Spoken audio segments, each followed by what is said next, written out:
The key is that whether you're going to do something big or small, you need to have a plan. And you can come up with a plan. First of all, it's important to determine how much time you really have to put into this.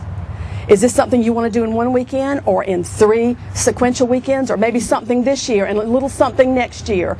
You don't have to go in and clear cut your yard and start over. That is an option, obviously. How much energy do you have? Are you going to do all the planting yourself? Pulling fully grown shrubs out is a formidable task. Can you do that? Do you want to do that, or do you want to get help to do that? And then how much money do you want to use? Usually when I speak with a client, I'll say, what's your budget? And they glare at me and they'll say, I don't know what it cost. Well, when you go through McDonald's, you have a budget. You know what you're going to spend. And so thinking through what you would like to spend in your yard and setting that budget will help you spend that money in the right place so that you don't scatter it so far and wide that you don't get anything for that money. This is a little cottage that we worked on a couple years ago. And you can see it's no grass, didn't have a sprinkler system, very, very dull. This is her house today. This was a very small project. It was very inexpensive.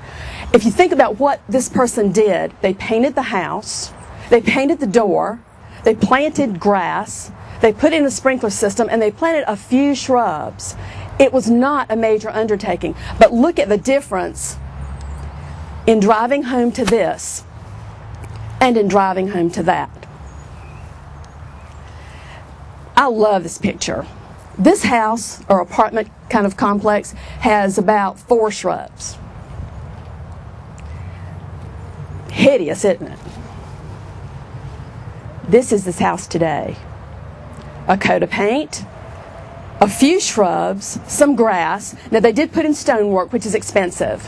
But look at the difference between this and this.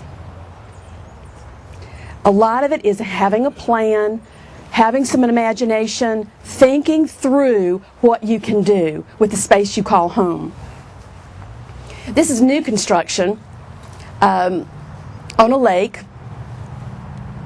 This is that same view. Just, I think, 3 weeks after it was planted. Now, this is not a weekend project for one person, but 3 men did it. It's not a monumental task. There were a lot of shrubs involved in this planting, and obviously palm trees can get very expensive. But starting out with a clean slate sometimes is nice. This was not new construction. This was a remodeled house. And you can see this bare bed in the front. This is it the day after it was planted. That is doable in 1 weekend. The only expensive shrub in that planting is that Japanese maple. Everything else is very reasonably priced.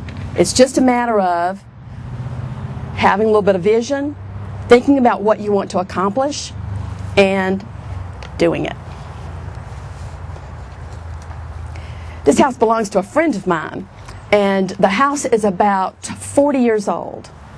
And the shrubs don't show up real well here, but it looks typical of the landscaping that was done 25, 30 years ago.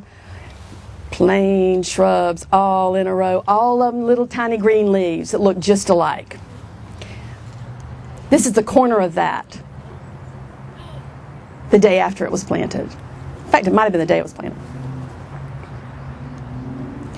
This is one of my favorite projects. If you look at this house, you would ask, where would we start? Depending on if your budget is small, what you might do is limb up these dogwoods and drastically prune those azaleas. But I will warn you that drastically pruning stuff lasts a very short period of time, because Mother Nature has decided the size of that plant. And you will prune your brains out trying to beat Mother Nature. She is a formidable opponent. In this case, we did not prune the stuff. This is what we did. Same house. Okay? We did prune the dogwoods up. We removed all of the azaleas, which is heresy in South Carolina. But if you look at it, excuse me, that's the next one. Why would you save that? Yes, they're green, kinda. Yes, they bloom for 3 weeks. Here they have a plethora of blooms all year long. We were able to inject hydrangeas. On the edges where it's sunny, we could put the knockout roses. It's just really a gorgeous garden. I wanted to show you this picture. This is an older house as well. And on the corner is really what I'd like for you to pay attention to. This shrub. This is a camellia. A camellia is a valuable shrub. It's kind of like a dogwood. You don't take it down unless it just really isn't working. In this case, you can see they've replanted this, but if you pay attention to this shrub, they were able to prune it up and make it into a tree form, so they did not sacrifice that valuable tree. I love this one. This is typical. This is typical of what was planted 25 years ago. And it grew, so they pruned it. We call this a skirt. The house has a skirt. This house is more like a Hilton Head house, so it should be planted in keeping with the style of the house. Instead of this, let's give it palm trees. Let's give it ornamental grasses. Let's give it something that fits the house.